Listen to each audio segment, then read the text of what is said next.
This area's first original rock opera comes to Jacksonville. It's a first in Jacksonville history, not to be missed. Over the Apple Tree. A rock opera features original music and sets the sentimental story of an aspiring young poet who has a dream in life to be a success, but meets up with life's most dreaded villain, time. He's torn between love and hate, desire and responsibility, and an apple tree.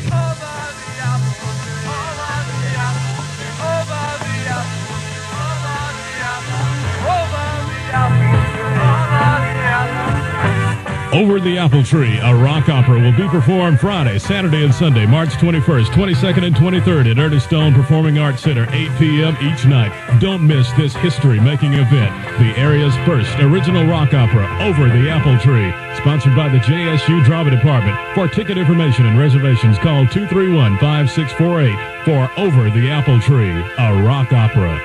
Over the Apple Tree was soon to be JSU's first student-written, student-produced, and student-directed rock opera. Dr. Carlton Ward of the JSU Drama Department was instrumental in allowing the play to be produced. When Eric Key approached us about doing a show, Over the Apple Tree, a rock opera, Dr. Claren and I sort of said, not another rock opera, and student production. But we decided to go ahead and take the chance, since we had already given 2 students the right to do a show this year on the main stage, and students need this chance to work before a major audience and in a big space. And so we decided to give them as much encouragement, give them enough rope to hang themselves on, so to speak. And I don't think he's hung himself. He's come close many times. But I think that this show is catching up to what we wanted it to be. Earlier in this week, Claren and I could have strangled some of these people around here, but I think it's gotten very good and sort of getting that polish now. And I think the students deserve to have a chance to do more shows like this. The idea for the rock opera Over the Apple Tree began long ago in the creative mind of Eric Key. Eric reflects on how his vision for Over the Apple Tree became a reality. I think when I started writing Over the Apple Tree, it was, I don't know, a lot of thoughts from back when I was a child. I can remember my dad planting an apple tree, and he didn't put fertilizer or anything like that, around it. And so the tree is really, right now, after about 9 years, the same as it was when he first planted it. And I was just thinking one day, this tree is always going to be here, and I'm going to be here unless I don't do anything, so maybe I should try to get over the apple tree. That was the original thought, so I just sort of turned it into, made one big analogy out of it. I didn't really have any trouble getting them to produce it here.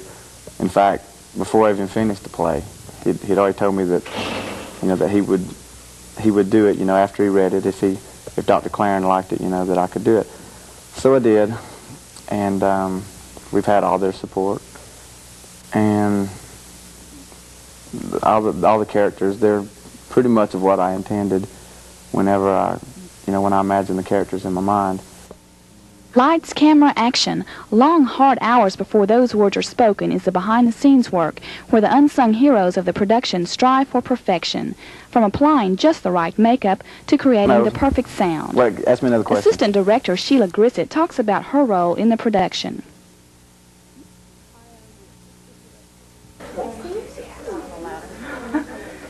And what does that entail? What is that? Well, really, it's basically just to assist the director, whatever he needs done. So he'll tell me when he needs something done, and I'll go and do it. Like right now, I'm doing makeup. So there's no set thing that I have to do. It's just when he's not around or he needs something done, he tells me, and I go and do it.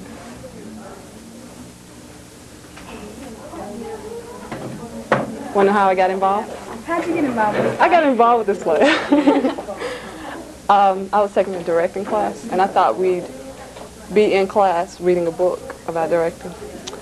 When the first day I went to class, it was like, he said, okay, we have this play that I want you to work on. And we had more directors, then we had plays, so some of us became assistant directors. But I'd already read the script for this play, and I liked it, so I told them that I wanted to work on this one. So it's been pretty nice. It was a surprise at first, but it's nice now. The costumes in the play are the complete surroundings of the play. They're just there, you know. Like the poet is dressed up like he's from 1830. The Reverend's dressed up like he just came from the Goodwill. The girls are all dressed like 1985, and you know, which is we sort of trying to give a feeling of any time and any place, and also at the same time try to show the passing of time, because the first costumes you see are old, and then you know they begin to get newer, which is a small symbol of of how the time passes. Youthful talent shown throughout the production. Nowhere is this evidenced more than by the drum-beating wizardry of Gus Melton. Melton is planning to pursue a master's in performance in percussion in graduate school. Big night. Rehearsals for the play often lasted until the wee hours of the morning. Though tired and creatively drained, a spirit of camaraderie and just plain fun pervaded throughout the production. We'll try again. Tonight is the final rehearsal. Director Eric Dryden gives some final notes to cast members. Okay, so, also in the wings, I want cool and calm. One on either side of the stage. So, Clarence, wherever you might be, you might want somebody to start working that machine for you. And come on. Our destiny. Boom. Lights go out. Facing poet. Whoosh. Exit. Maybe. The music.